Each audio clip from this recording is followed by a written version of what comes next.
mis heridas, cubres mi vergüenza. Eres mi alegría, paz en la tormenta. ¿Cómo no adorarte? ¿Cómo no rendirme? Tu amor me devolvió la vida. Eres rey por siempre, más que suficiente.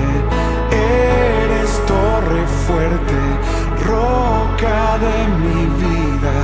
¿Cómo no adorarte? ¿Cómo no rendirme? Hoy corro y me escondo en tu amor. Me acerco ante el trono de tu gracia. Me acerco ante el trono de tu amor. Tú me levantas. Tú me levantas. Aleluya.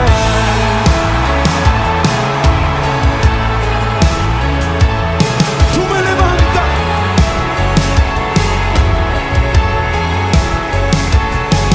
Eres rey por siempre, más que suficiente.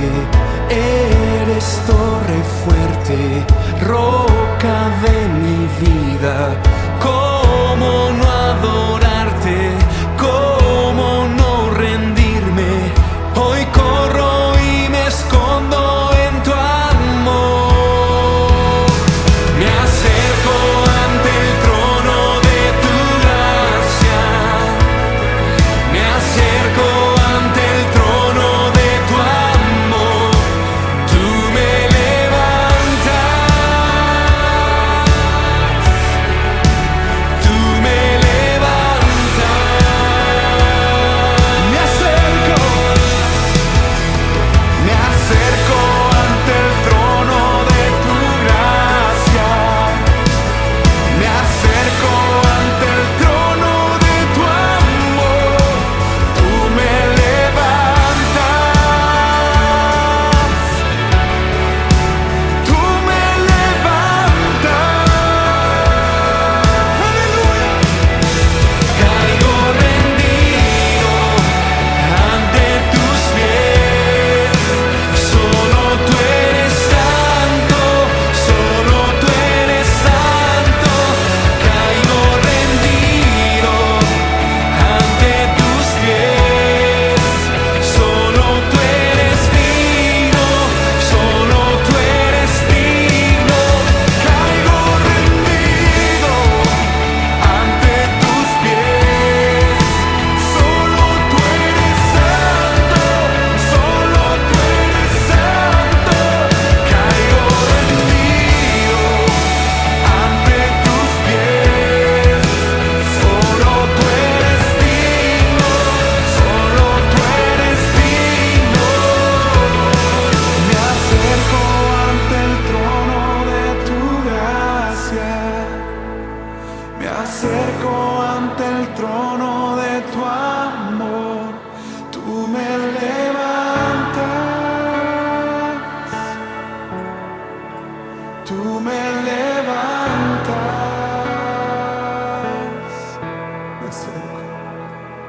Me acerco ante el trono de tu gracia.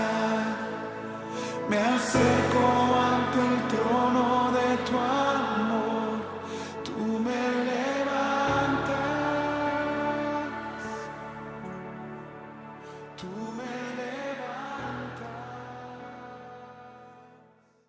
Dios les bendiga, amados hermanos. Hoy 2 de julio, el primer mensaje de este mes. Esperamos que sea de gran bendición. El mensaje anterior hablamos acerca del único intercesor, el único mediador, el abogado. Pero hoy vamos a hablar acerca del trono de la gracia. Ese es el tema que vamos a tratar hoy. Esperamos que sea de mucha bendición para cada uno de ustedes y que el Señor nos ayude para llegar con esta palabra a cada uno. Voy a leer en el libro de Hebreos, en el capítulo 4, en el versículo 16, que a la letra dice: acerquémonos pues confiadamente al trono de la gracia para alcanzar misericordia y hallar gracia para el oportuno socorro. Acerquémonos pues al trono de la gracia. Y uno se pregunta muchas veces, bueno, ¿qué es el trono? En realidad el trono es autoridad, el trono es poder. En el aspecto de Cristo es el derramamiento de su amor, de su misericordia hacia nosotros, y eso es lo que vamos a tratar para que entendamos perfectamente bien. Quiero decirle que se llama el trono de la gracia. ¿O por qué se llama? Porque de él fluye el poder de Dios, el poder de Dios, por Dios mismo. De él fluye la gracia, el poder, lo que hoy vamos a ver. En el trono sabemos que está el Padre, pero también hemos visto que a la diestra se encuentra el Hijo, que es Jesucristo. Ya vimos pues acerca de esa intervención que Cristo hace como el único intercesor, como el único mediador entre Dios y los hombres. Así que vamos a hablar de Cristo, que el trono de su gracia es aquella la que emana lo que voy a enumerar a continuación. Número 1, de ese trono de la gracia emana el amor de Dios. ¿Y quién no sabe? Y hablo por los cristianos de San Juan 3, 16 y 17, sobre todo el 16.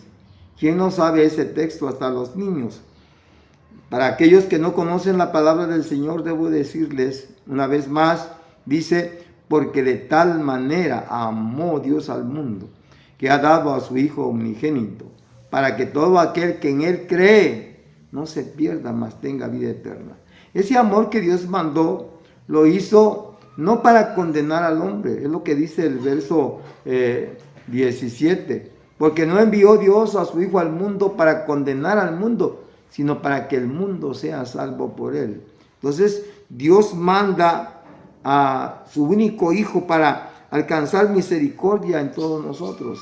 Dice en Primera de Juan, en el capítulo 4, versículo 9, dice, en esto se mostró el amor de Dios para con nosotros, en que envió a su Hijo unigénito al mundo para que vivamos por él. En esto se mostró el amor, dice en Primera de Juan 4:9. En esto se mostró el amor, que él mandó a su Hijo, ¿no?, para salvar al mundo, al pecador. Por eso, cuando el Señor dice, por gracia sois salvos por medio de la fe, y esto no de vosotros, pues es un don de Dios. Cuando hablamos de esa gracia, que quiere decir regalo, que es lo que no merecíamos nosotros, que por gracia somos salvos, es decir, Dios nos dio ese don, que es creer en Dios, la salvación que viene a través de Jesucristo. Así que encontramos en el punto número 2 acerca de ese trono, que es Cristo, vino a la ayuda a la humanidad. Él vino a ayudar a la humanidad. Dice Hebreos capítulo 13, versículo 6, de manera que podemos decir confiadamente, el Señor es mi ayudador, no temeré. Y sigue diciendo, lo que me pueda hacer el hombre. Él nos sustenta, Él nos auxilia, Él nos da de su amor en todo momento, en todo lugar, donde quiera que estemos. Quiero detenerme un poquito acá. Dice que vino a ayudar a la humanidad. El versículo que acabamos de leer, de manera que podemos decir confiadamente, el Señor es mi ayudador. Dice, no temeré. Cuando encontramos en la iglesia personas que llegan cuando tienen un problema, cuando tienen una necesidad, los vemos con ese rostro de devoción, de necesitados, para ir y pedirle a Dios por su problema. Y una vez que Dios les escucha, una vez que Dios les da lo que quieren, ¿sabe qué? Muchos de ellos, no todos, muchos de ellos se retiran. Como dije en el mensaje pasado, de aquella persona que encontré y me dijo, bueno, yo voy a misa, voy a la iglesia solo cuando tengo necesidad. Yo soy católico a mi manera y voy cuando tengo necesidad. Pero cuando no, pues yo sé que Diosito está conmigo. Bueno, yo quiero decirles que no es la razón de condenar a la persona, pero si nosotros queremos recibir la ayuda, el amparo de Dios, tenemos que estar siempre con Él, porque un ejemplo, si usted tiene a su hijo, un niño de 4, 5 años, 6 años, y si ve que su niño desaparece de su lado, se suelta de su mano y de repente no lo ve, el niño se encuentra solo, y si está en peligro y no hay quien le ayude, porque él no se puede defender por la condición de niño, entonces, si usted no está ahí, ¿quién le va a ayudar? Si no hay alguien ahí que esté interesado por él, ¿quién le va a ayudar? Nadie. Es lo mismo que pasa cuando una persona se aleja de Dios, se distancia de Dios. Nadie lo va a ayudar, porque no está Dios con él. Muchas veces decimos, es que Diosito va conmigo. Bueno, es que Dios no puede estar en los hijos de desobediencia, ni puede estar en cualquier lugar, que Él es omnipresente, que puede estar donde, hasta en el mismo infierno, puede estar el Señor. Pero lo que quiero decir acá es que Dios no va a estar con aquella gente, los creyentes que nada más creen, pero que no han experimentado la salvación. Es por esta razón de que dice un verdadero creyente, no temeré, porque sé que voy con Él. Si mi papá va conmigo, dijo un niño, yo no tengo miedo, yo voy con mi papá. Pero cuando va solo, entonces, por eso termina diciendo el texto, no temeré lo que me pueda hacer el hombre, ni el maligno. ¿Por qué? Porque Él siempre estará para ayudarnos, para sustentarnos, para auxiliarnos en cualquier momento, ya sea en pobreza o ya sea en enfermedades, en problemas familiares, etcétera, etcétera. Así que, en tercer lugar, tenemos que de ese trono de la gracia mana la misericordia. Dios ha tenido misericordia para el hombre, porque aunque el hombre sea infiel, Dios permanece fiel. Fíjese cuánta misericordia Dios tiene. Y no solamente con los infieles, sobre todo con los que le servimos a Dios. Quiero leerles o mostrarles algo de lo que dice, por ejemplo, Lucas capítulo 1, verso 50. Y su misericordia es de generación en generación a los que le temen. Su misericordia es de generación en generación. ¿Pero de quiénes? De los que le temen. Lo que acabo de explicar. Los que le sirven fielmente a Dios. Dios no puede estar con el borracho, con la prostituta, con el marihuano, con el narcotraficante, con el sicario. Dios no puede estar con los adúlteros, con los idólatras, con los afeminados, con las lesbianas, con el pecado, pues. Dios está con toda la humanidad porque Él ama a todo el mundo, a todos los seres humanos, porque los vino a buscar y a salvar. Él vino a dar su vida por nosotros. No estoy diciendo que a ti, como mencioné, no te ama. No, te estoy diciendo que no puede estar con el pecador, para que lo entiendas bien. No puede estar Dios con el pecador. Dios es santo. Dice, y sin santidad nadie verá al Señor. Por eso tenemos que entender eso. Dios te ama a ti, no importa en qué condiciones estás o quién seas. No importa si eres lo que eres. Dios te ama. Pero una cosa es que Dios te ama y otra cosa es que esté contigo. Él vino a este mundo, pero Él quiere salvarte. Miren, un leproso. La lepra significa el pecado. No voy a hablar mucho de ese tema por el tiempo. Pero un leproso, en aquel tiempo, la gente no se acercaba a él porque se iban a enfermar. Era pegajosa, era contagiosa la lepra. Y es. Sin embargo, la lepra que representa el pecado, pues la gente se alejaba de él. Y en el libro de Marcos, capítulo 1, verso 41, de Marcos, capítulo 1, verso 41, y Jesús, teniendo misericordia de él, extendió la mano y le tocó y le dijo, quiero, sé limpio. Ese pasaje también lo encontramos en otros como Lucas 1:50 o como Mateo 8:1, ¿no? Del verso 1 al 4, capítulo 8, verso 1 al 4. Ahí encontramos la historia de este leproso. Dice que cuando vio Jesús que venía, empezó a gritar: Jesús, ten misericordia de mí. Y cuando Jesús se acerca, porque la multitud que iba con Jesús se alejó, o sea, veía un leproso, pues no querían agarrar lepra a ellos también. Pero Jesús, no importa en qué condiciones estemos, Él viene a nosotros y vino al leproso. Y el leproso decía: Señor, ten misericordia, tú quieres, puedes limpiarme. ¿Y sabe qué? Jesús vino y le dijo: sí quiero. Y tomándolo de la mano, al momento el leproso fue limpio. Entonces, Dios quiere igualmente. No importa cuántos pecados o qué pecados tengas, Él te ama. En el trono de la gracia está la salvación. Tú puedes venir y Él puede limpiar todo tu pecado. No importa, como dije, cuántos ni qué tipo de pecado tengas o practiques. Si hoy aceptas a Cristo como tu Salvador, del trono de la gracia mana la salvación a través de Jesucristo, que Él es el trono de nuestra gracia.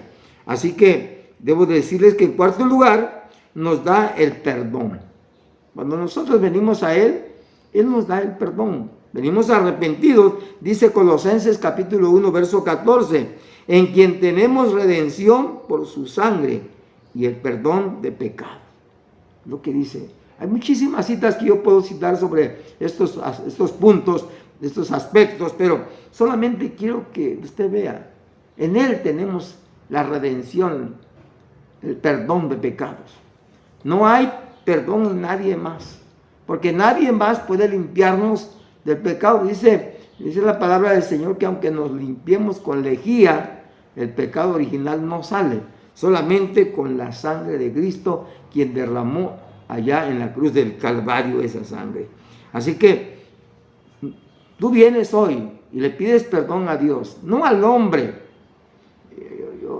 Yo iba cada domingo a comulgarme y iba al confesionario y a darme golpes de pecho y a decirle: Padre, he pecado, como dijo el hijo pródigo, ¿no? He pecado, y empezaba a confesar mis pecados. Decía, el sacerdote me decía: di tus pecados. Yo empezaba a decir todo lo que había hecho y luego al ratito pues comulgaba, tomaba la Santa Hostia, como se dice. Pero al rato, después de comulgar, ya estaba jugando baraja, estaba en la pelea de gallos, estaba fumando, estaba tomando. ¿Pues de qué me servía? ¿No? Pero la sangre de Cristo nos limpia de todo pecado. Lo que nosotros podemos encontrar, que hay una promesa del trono de gracia, es que si tú vienes a pedirle perdón al Señor, Él te va a perdonar. En quinto lugar, quiero decirle que el trono de la gracia nos da el poder espiritual. Cuando uno ya es cristiano, cuando uno ya se convierte a Cristo, e inmediatamente el Espíritu Santo entra en nosotros. Y sobre todo, cuando ya somos bautizados por el Espíritu Santo. En el libro de los Hechos, en el capítulo 4, el versículo 33, dice: y con gran poder los apóstoles daban testimonio de la resurrección del Señor Jesús y abundante gracia sobre todos ellos. Miren qué precioso. Cuando uno se convierte en Cristo, se pasa uno de una persona a otra. Es decir, uno vuelve a nacer de nuevo. Ya las palabras antisonantes, las palabras obscenas, ya no salen de nosotros. Las mujeres, varones, la forma de vestir, hasta la forma de caminar y de hablar, todo eso cambia. Ya no nos da ganas de ir a tomar una cerveza. Y si la carne nos domina para ir, ya no lo podemos tomar. Eso a mí me pasó. Cuando me convertí en la noche, después de que regresé del culto y acepté a Cristo, quise fumar, no pude. Al otro día, saliendo de mi trabajo, me fui al Tenampa, aquí en Tuxtla Gutiérrez, Chiapas, a quererme tomar mi cerveza de tarro, no pude. A los 6 meses de convertido, busqué una chava para tener relación sexual, no pude. Es decir, Dios no me lo permitió todo eso. ¿Sabe por qué? Porque yo nací de nuevo. Así que si tú eres todo eso, al convertirte en Cristo, ya no vas a poder pecar, es decir, si lo vas a poder hacer. Pablo dice, todo lo puedo, pero no todo conviene, todo me es lícito, pero no todo conviene.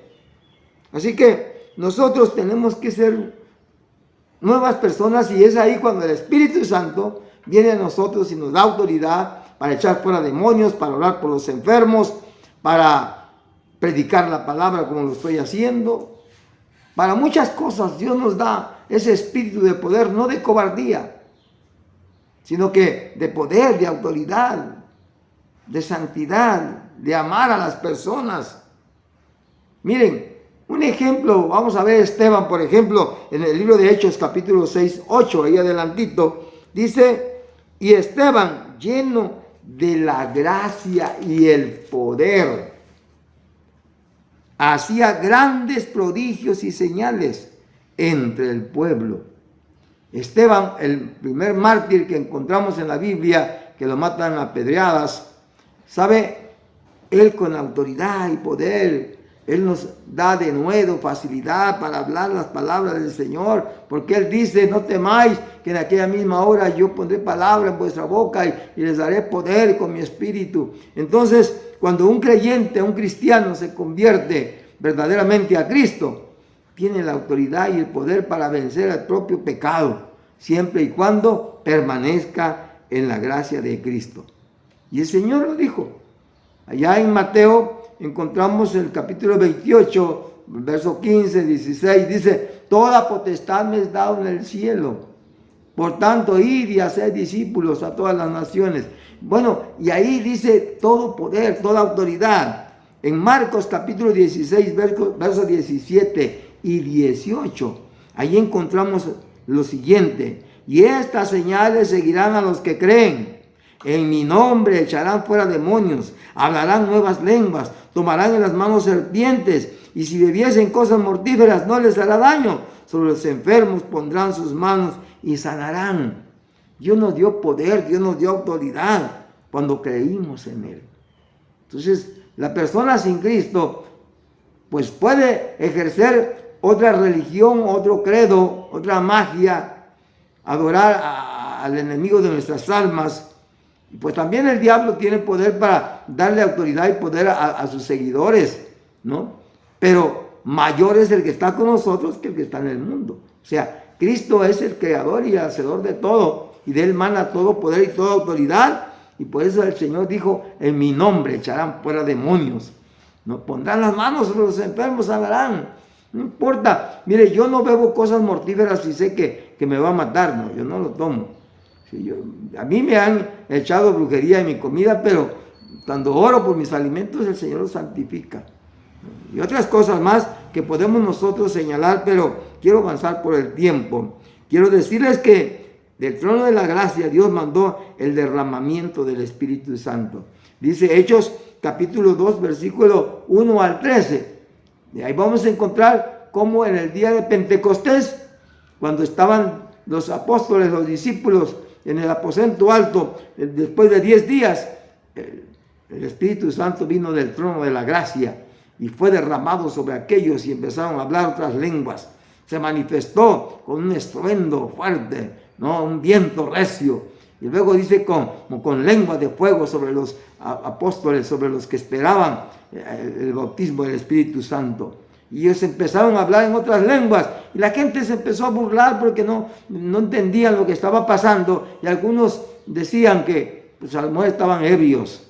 Pero bueno, y ahí se levanta Pedro con autoridad y empieza a testificar y dar el mensaje, el primer mensaje evangelístico que Pedro dio. Ahí lo encontramos en el capítulo 2. ¿Pero por qué? Porque ya tenía el poder del Espíritu Santo. Eso es muy importante. Nos da los dones y ministerios en séptimo lugar. Como séptimo punto, quiero decirles que Él nos da la autoridad, pero también nos da los dones y ministerios. Nos da los dones y ministerios. En el libro de Romanos capítulo 12, versículos 6 al 8, ahí vamos a encontrar, en Primera de Corintios capítulo 12, también versículo 4 al 11, ahí vamos a encontrar, y en Efesios, el capítulo 4, versos 11 y 12, ahí vamos a encontrar los dones espirituales. ¿Qué son los dones? Bueno, los dones son la herramienta que la iglesia debe de tener para que la iglesia tenga esa autoridad, ese poder. Un ejemplo, tú puedes ser un buen albañil, pero si no tienes la herramienta, ¿cómo vas a trabajar? Tienes todo el conocimiento, el saber de un buen albañil, un buen constructor, pero si no tienes las herramientas, el albañil pues necesita su cuchara, su martillo, su pinza, su cegueta, muchas cosas, lo que él lleva, su pala, su pico. Un buen albañil. Podríamos hablar de cualquier profesión que usted ejerza. Un buen abogado pues lleva su constitución, lleva sus leyes, lleva todo lo que tiene que usar para ejercer su profesión. Bueno, una iglesia necesita la herramienta. Y hay buenos predicadores, maestros, ¿no? Evangelistas, quienes puedan discernir los dones espirituales, ¿no? Hay diversidad de dones para el servicio de la iglesia. Mire, en la iglesia nosotros tenemos los dones sobrenaturales y los dones naturales. Aquellas buenas cocineras, buenos albañiles. Tenemos gente que Dios les ha dado el don de la prédica, de la enseñanza, ¿no? Tenemos ahí jóvenes que tienen el don natural de la música, que tienen la facilidad de tocar un instrumento, de cantar una alabanza, pero también el don sobrenatural, que al estar administrando la música hay derramamiento del Espíritu Santo. En fin, hay tantas cosas que no puedo hablar mucho por el tiempo, ya dije. Sin embargo, en estos capítulos que acabamos de encontrar, en Romanos 12 y 1 Corintios 12 y Efesios capítulo 4, ahí vamos a encontrar los dones y los ministerios que debe de ejercer y tener la iglesia. Pero hay algo más que emana del trono de la gracia. ¿Qué es? El fruto del Espíritu. No los frutos, el fruto del Espíritu. ¿Y qué cosa es el fruto del Espíritu? Ahí lo encontramos en Gálatas capítulo 5, el verso 22 y 23. Mas el fruto del Espíritu, ¿qué cosa es? Amor, gozo, paz, paciencia, benignidad, bondad, fe, mansedumbre, templanza. Y ahí encontramos los 9 frutos. Dice, contra tales cosas no hay ley. Y si habláramos en este momento de esos 9 frutos, que es el fruto del Espíritu Santo, que viene y que emana del trono de la gracia de Dios, fíjese, estaría hablando 9 temas, 9 mensajes para poderles explicar, pero ¿de dónde emana todo esto? Del trono de la gracia. Por esa razón, quiero decirles, mis amados hermanos y amigos que me escuchan, acerquémonos a Él confiadamente. Dios tiene para nosotros tantas cosas que darnos, pero lo ignoramos y no nos acercamos a Él. Muchas cosas hay en esta vida que ignoramos y no lo hacemos porque creemos que nos va a hacer mal.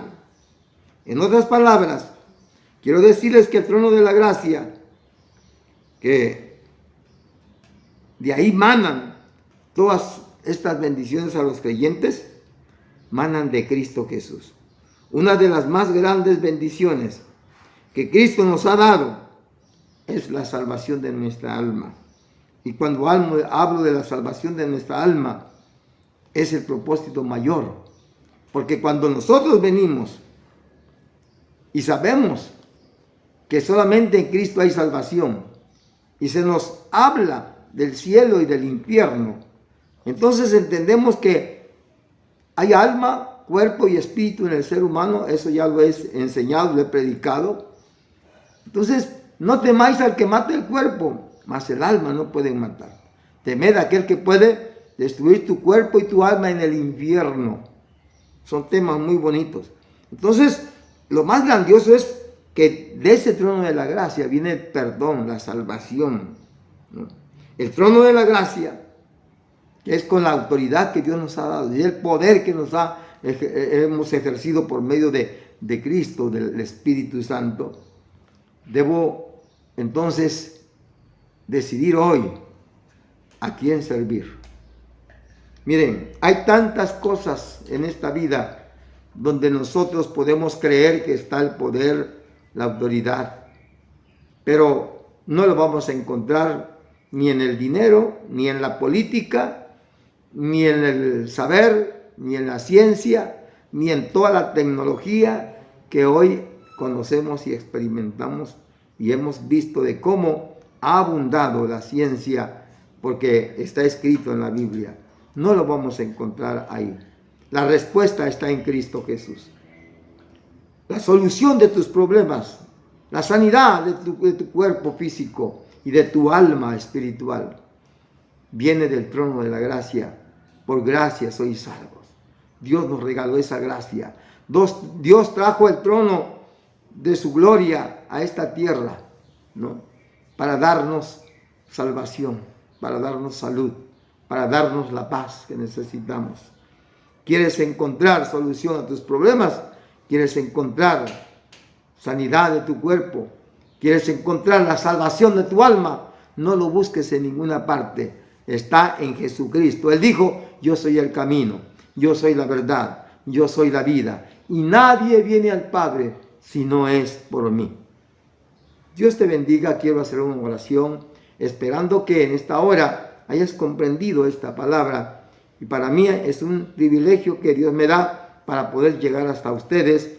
Y ojalá que se hayan tomado ese tiempo completo para que puedan meditar. Les invito a que lean su Biblia, doblen sus rodillas, oren allí a la orilla de su cama o en un cuarto solito donde puedan tener una comunión íntima con Dios y pídanle perdón a Dios. Asistan a una iglesia cristiana, evangélica, pentecostés, donde se predica la sana doctrina. Quiero hacer esta oración de gratitud. Padre que estás en el reino de los cielos, muchas gracias te doy por esta palabra que me has permitido. Bendice a las personas que no son convertidas, Señor. Toca sus corazones a través de tu Espíritu Santo. Sean salvos para la gloria tuya, pues para ellos y para nosotros veniste a derramar tu sangre en la cruz del Calvario. Muchas gracias te doy también por mis hermanos, donde quiera que se encuentren, que tu mano poderosa esté sobre ellos, sobre ellas, sean bendecidos donde quiera que se encuentren y que no se olviden de ti y que te busquen de una u otra manera como ellos saben hacerlos, como se les ha enseñado a través de tu palabra. Muchas gracias te doy, Padre, Hijo y Espíritu Santo. Amén y amén. Si el Señor nos permite, nos vamos el próximo domingo. Dios les bendiga. Hasta pronto.